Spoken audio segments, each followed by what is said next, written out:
Watu wawili wakikutana, kuna imagination kila mtu ako nayo ndani ya kichwa yake. Anasema atakuwa ni mtu ananipenda, ni mtu ananiandalia, ananishughulikia, ananipikia na nini, na opposite yake ni mtu atakuwa ananipeleka out, ananunulia vitu mzuri, ananunulia maua, ikikuwa birthday yangu anisawa.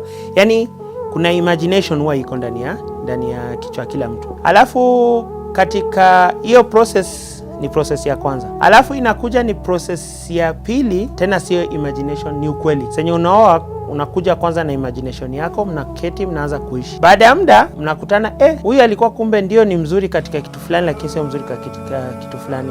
Unajua katika imagination wewe unaweka 100% ya uzuri. Ni mzuri, ni smart, ni msafi, ni nini, ni mzuri katika kuzungumza, heshima, atapenda wazazi wangu, atapenda dada zangu, atakuwa akinunulia birthday ya wazazi, ni vitu mingi. Sasa kiukweli ikifika unakuta kwa mfano ni mtu wa kupeleka watu out, lakini sio mtu wa kufanya birthday. Ni mtu wa kununuliana zawadi, lakini sio mtu wa kuongea maneno sweet talk. So imagination yako inakuwa 100%. Sasa inakuja baka inaanza kushuka baka inafika nini 70%, 60%, mpaka saa zingine inakuja inaenda baka 30%. So hiyo ni process ya pili, imagination, ukweli. Alafu sasa ya tatu, ukishafika hali hiyo, kuna wale ambao hawawezi kukubali kwamba imagination yao na ukweli ya maisha yao hazikutani. So wanaingia kwa process ya tatu ambayo ndio inakuwa nini, kuvunjika moyo.